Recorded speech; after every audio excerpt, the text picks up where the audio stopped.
The Phoenix Project. The metal door slid open with a soft hiss as Captain Natalia Volkov stepped into the observation deck. Her emerald eyes widened, taking in the magnificent view that stretched before her. Through the expansive viewport, suspended in the void of space against the backdrop of stars, hung humanity's greatest secret and perhaps its salvation. Impressive, isn't she? Director Haruki Tanaka said quietly, joining her at the viewport. The aging director of Earth Defense Initiative had bags under his eyes, evidence of sleepless nights overseeing the Phoenix Project. Natalia could only nod, her voice momentarily lost. The vessel before her stretched nearly 2 kilometers in length, its obsidian hull absorbing light rather than reflecting it. Sharp angular lines gave it a predatory appearance, reminiscent of ancient earthbirds of prey. Various work vessels swarmed around it like busy insects, making final adjustments before the scheduled launch. The EDS Phoenix, Tanaka said with undisguised pride, Earth's first true star destroyer. I thought we were bound by the Treaty of Proxima, Natalia said quietly. The Galactic Council strictly prohibits vessels of this class for non-founding races. Tanaka's weathered face hardened. The same council that ignores pirate raids on our outer colonies? The same aliens who've kept us contained in these 15 systems for the past century while they expand across the galaxy. He gestured toward the massive ship. For 100 years, we've played by their rules. We've been good little humans, following their guidance and protection. And what has that gotten us? Restricted technology transfer, limited expansion rights, mandatory resource tributes. Natalia recited the familiar complaints that had fueled Earth's underground resistance for decades. Exactly, Tanaka nodded. We built Phoenix in secret, component by component, assembled here in the shadow of Deimos. Even most of Earth's government believes this is merely a research station. Natalia studied the ship with new appreciation. Its design was unlike any vessel she'd seen before, incorporating technology that should be centuries beyond Earth's development curve. Why me? She asked finally. At 43, her career in Earth's defense forces had been distinguished but deliberately kept away from the political spotlight. Her dark hair was pulled back in a regulation bun, with premature silver streaks that matched the trim on her uniform. The scars on her face from the Ganymede incident were a permanent reminder of the dangers at the edge of human space. Because you understand what's really at stake, Tanaka replied, handing her a small data tablet. Your crew assignments. I personally vetted every individual. Natalia scrolled through the list, pausing at 2 names, Marcus Okafor and Darius Jom. Problem? Tanaka raised an eyebrow. No, she said slowly. They're exceptional at what they do. I just didn't think they'd clear security protocols. Tanaka allowed himself a small smile. Okafor questioned direct orders during the Europa uprising. Zhang hacked into council databases when they withheld information about the Proxima colony attack. They're not perfect soldiers, but they're perfect for this mission. A young officer entered the deck and saluted sharply. Director, we've intercepted another transmission. Tanaka nodded. Display it.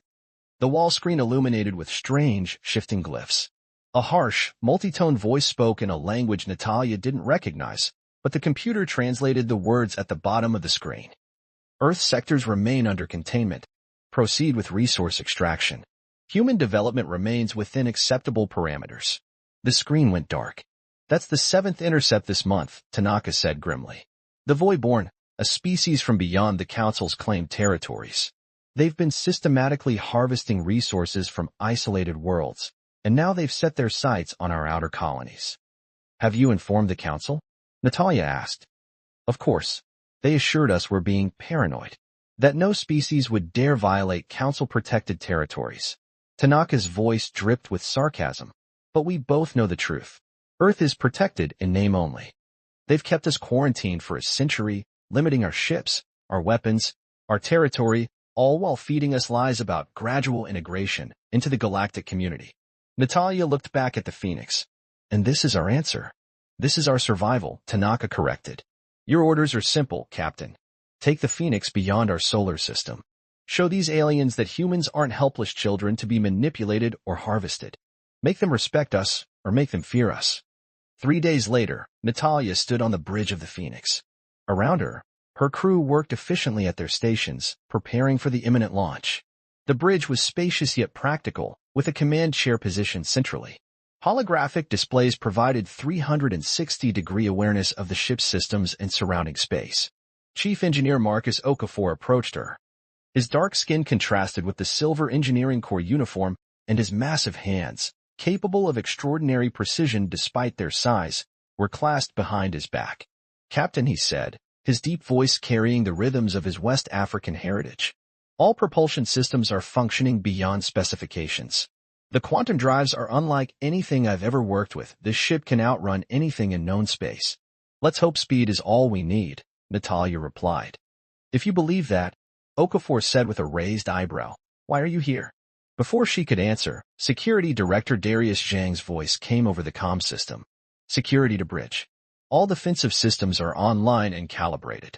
The shield generators are drawing minimal power while maintaining maximum coverage." Zhang was a contradiction, a tall, lanky man with perpetually tousled hair who moved with surprising grace. His mind understood security systems and computer architecture better than anyone in Earth's defense forces, which made him both incredibly valuable and potentially dangerous. "Good work, Director," Natalia acknowledged. "Are we ready?" "As ready as anyone can be on a ship that officially doesn't exist," Zhang replied. Natalia turned to her communications officer, Lieutenant Reyes. "Any final word from Earth Command?" "Yes, Captain. Director Tanaka sends his regards and says, remember Magellan." Natalia smiled at the historical reference. Ferdinand Magellan, who set out to circumnavigate Earth in the 16th century, never returning, but forever changing humanity's understanding of their world. Now the Phoenix would venture beyond the artificial boundaries set by the Council, potentially changing humanity's place in the galactic order. "All stations report," Natalia ordered. One by one, her department heads confirmed their readiness. The bridge crew, a diverse collection of Earth's finest, looked to her with a mixture of anticipation and anxiety. "Detach from station," Natalia commanded. "Engage stealth systems and take us out slowly." The massive ship eased away from the hidden base. Through the viewports, Earth became visible, a blue jewel against the blackness of space. "Captain," Zhang said quietly, stepping beside her. "Permission to speak freely?" Natalia nodded. "Half the crew thinks we're on a suicide mission. The other half thinks we're starting a war. And what do you think, Director?" Zhang looked at the starfield ahead. "I think it's about time someone showed the galaxy that humanity won't be contained forever." Natalia nodded. "That's exactly why you're here." As the Phoenix cleared Mars' orbit, all eyes turned to Natalia. The moment had arrived for their first true leap into the unknown. "Set course for the edge of the solar system," she ordered. "Standard drive until we clear Neptune's orbit, then prepare the quantum drive." "Jump destination, Captain?" asked the navigator, Lieutenant Commander Vega. Natalia thought of the intercepted transmission, of the threats that lurked in the darkness between stars, of a century of condescension and manipulation. "The Arcturus Gateway," she said decisively. "Intelligence suggests that's where the Void-born fleet is gathering." Vega looked at her with surprise. "That's well beyond the Council's containment boundary." "Yes," Natalia said simply. "It is." As the Phoenix's engines powered up, Natalia felt the weight of her mission. 100 years of playing by alien rules. 100 years of being treated as lesser beings. That ended today. The ship accelerated, pushing toward the outer planets. On the main display, Neptune's blue form grew larger as they approached. "Captain," Reyes called out. "We're receiving an emergency transmission from the Council outpost at Triton. They're demanding we identify ourselves and state our purpose." "No response," Natalia ordered. "They're threatening to report us to Earth authorities," Reyes added. Natalia smiled. "Let them. By the time anyone figures out what's happening, we'll be long gone." The Phoenix passed Neptune's orbit, the massive ship now leaving behind the last outpost of humanity's restricted territory. Never had humans ventured this far with such purpose, with such potential for both diplomacy and destruction. "Quantum drive ready, Captain," Okafor reported from engineering. Natalia looked at her crew, men and women who had trained for years for this moment.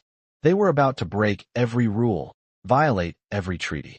They were about to show the galaxy that humanity would no longer accept its assigned place. "Engage quantum drive," Natalia ordered. "Let's make history." The stars on the main display stretched into lines of light, and the EDS Phoenix vanished from Earth's solar system, carrying with it humanity's first true step onto the galactic stage. and into an uncertain future where Earth's very survival might depend on the actions of one ship and its crew. Breaking the chains. The quantum jump ended with a gentle shudder. On the bridge of the Phoenix, emergency indicators flashed briefly before settling back to standard operating parameters. Captain Natalia Volkov's grip on her command chair eased as the massive vessel stabilized in normal space. "Status report," she ordered, her voice steady despite the historic nature of their achievement. "All systems functioning nominally, Captain." Chief Engineer Okafor's voice came through the comm. The quantum drive performed beyond expectations, hardly any strain on the power grid. "We could make another jump immediately if needed." Security Director Zhang studied his tactical display. "We've arrived at the outer edge of the Arcturus system. No signs of pursuit or detection." Natalia nodded, allowing herself a moment of satisfaction. They had just traveled farther than any official Earth vessel in history. The containment boundary established by the Galactic Council lay nearly 30 light-years behind them, a barrier that had imprisoned humanity for generations, now broken in an instant. "Passive scans only," Natalia ordered. "I want to know what's out there before anyone knows we're here." The bridge crew worked in focused silence.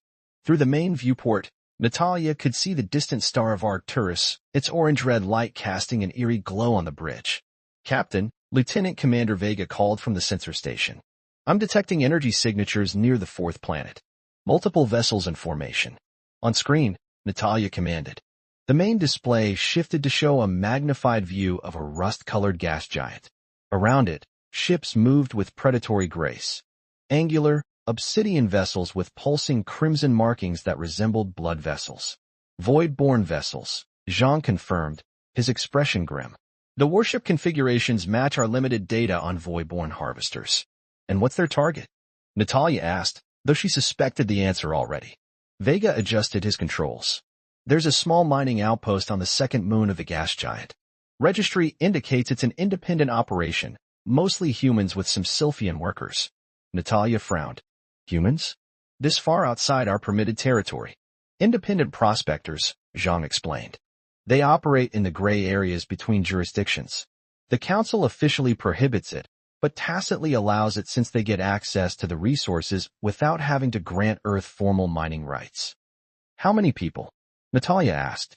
"Sensors indicate approximately 350 life forms, mostly human biosignatures," Vega answered.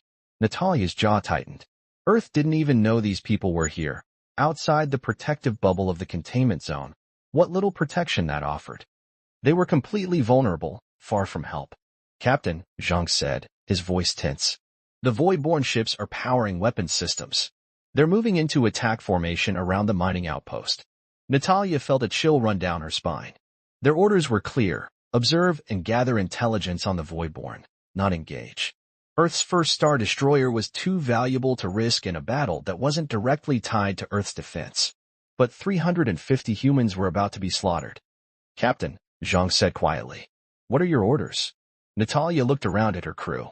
They had all volunteered for this mission, knowing the risks. But this wasn't what any of them had expected to face so soon. "Prepare all weapons systems," Natalia said firmly. "Bring engines to full power. We're going to introduce ourselves to the Voidborn." The bridge erupted in activity as the crew prepared for what would be humanity's first true interstellar combat engagement.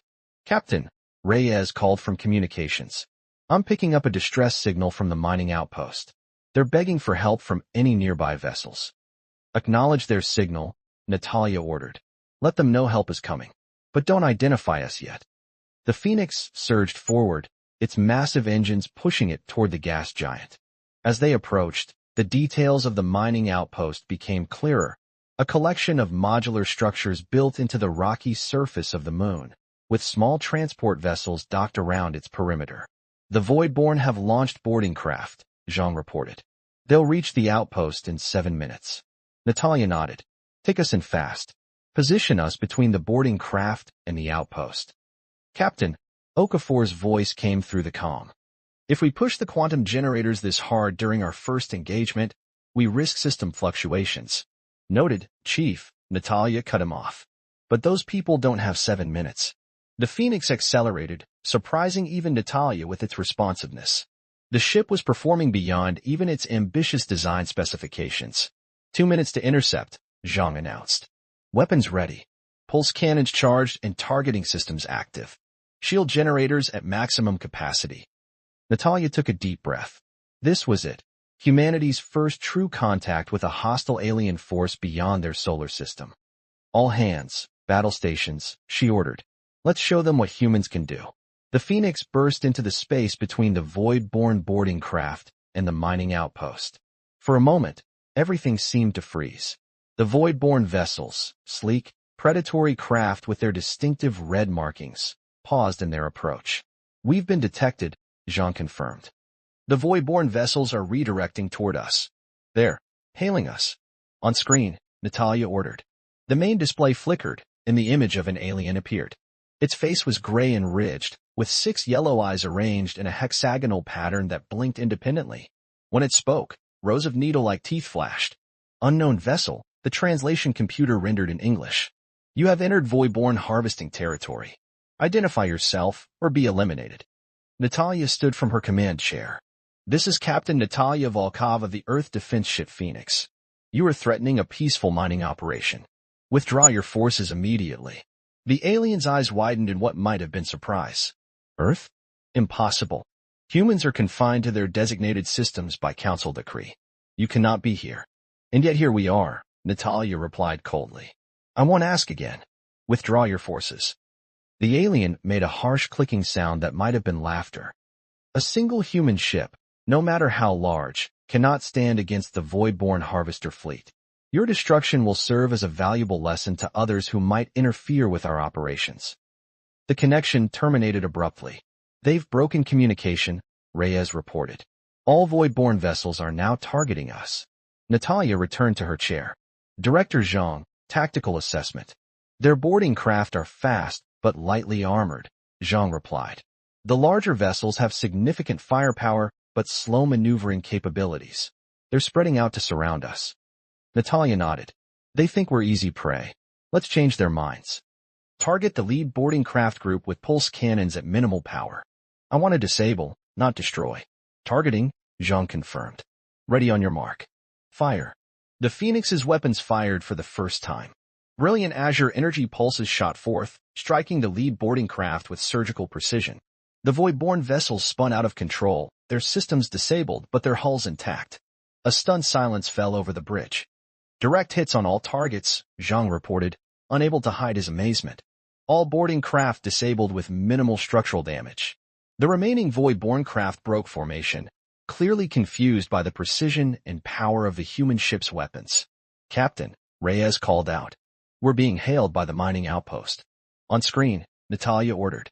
The face that appeared wasn't human. It had iridescent blue skin and large, almond-shaped eyes that reflected light like opals.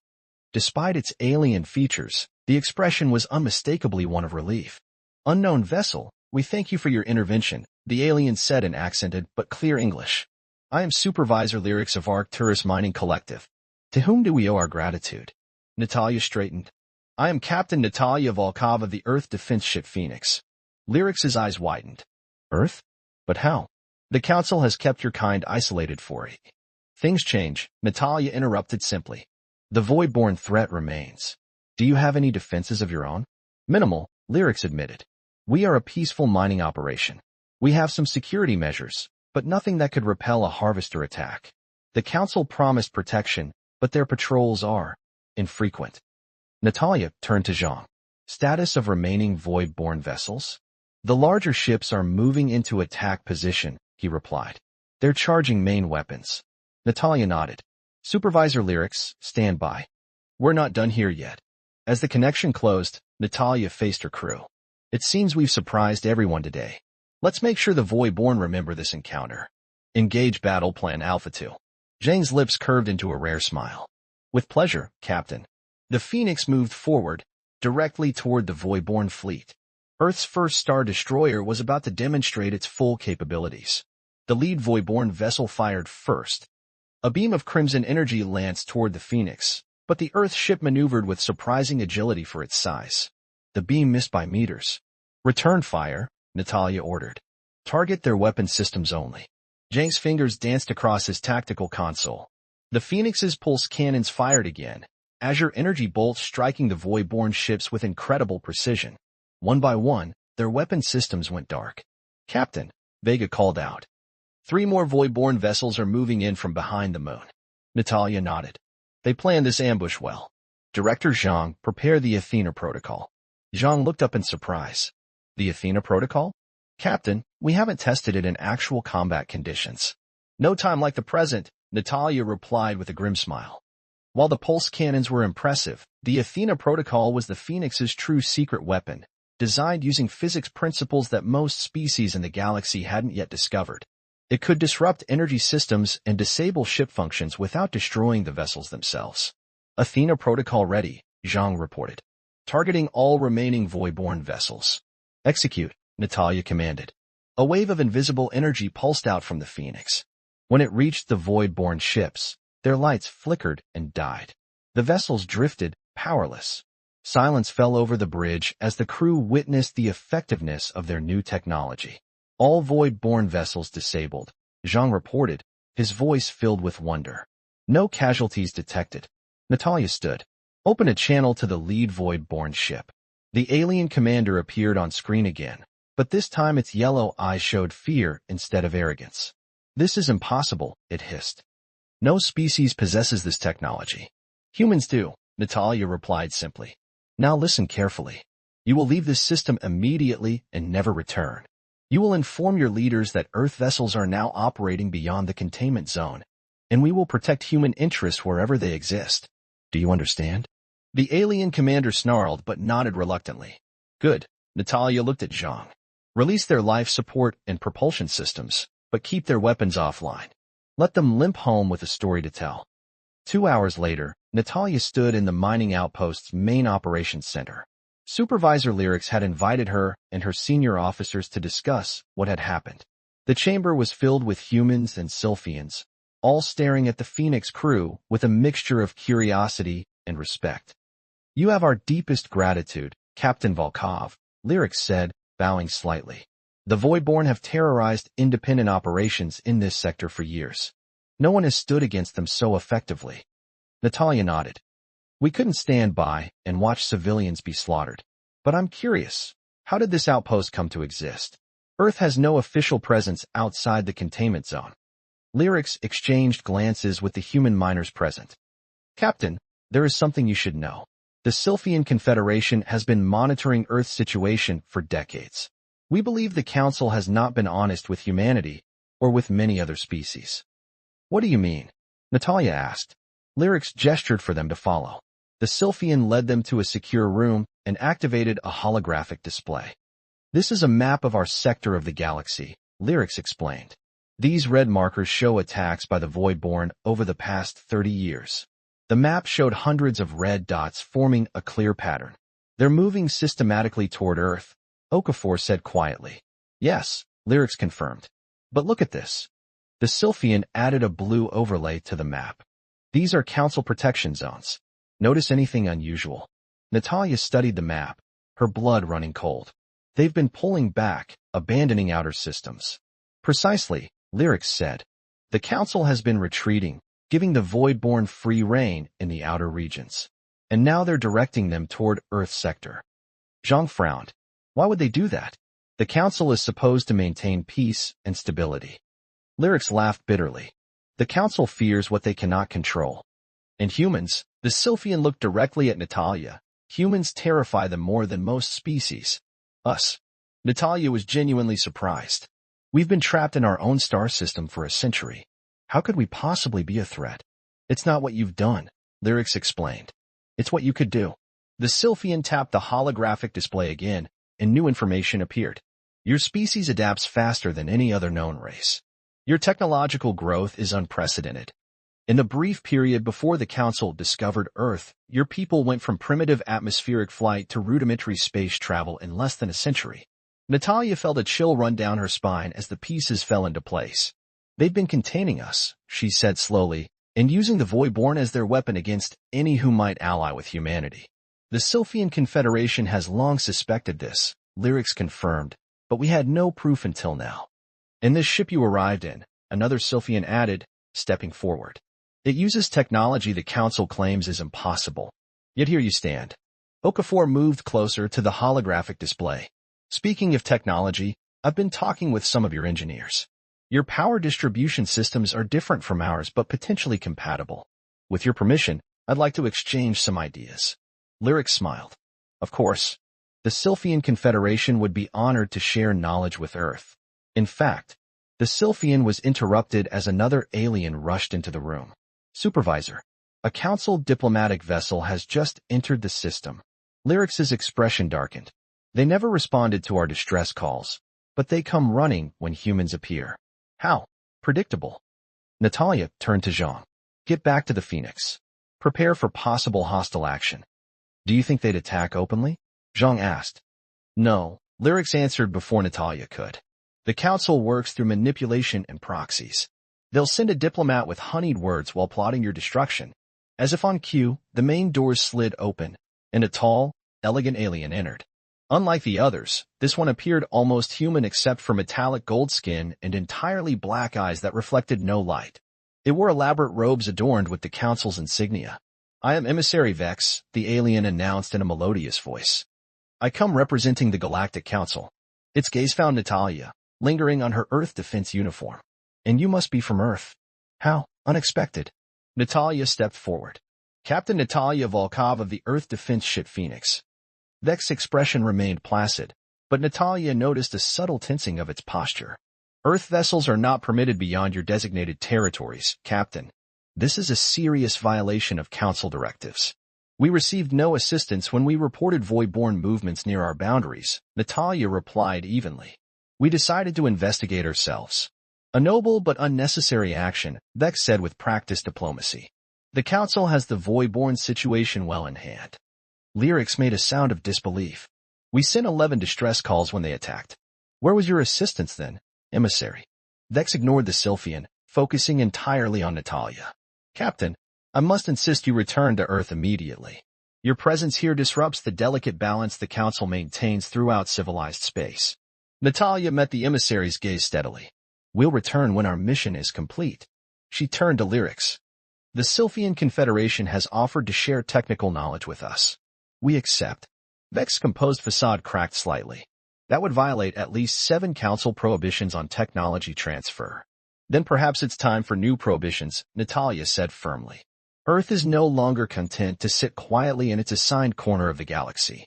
As the diplomat struggled to respond, Natalia felt her communicator vibrate. She glanced at it and saw an urgent message from the Phoenix. Council vessel scanning our systems. Possible electronic intrusion attempt.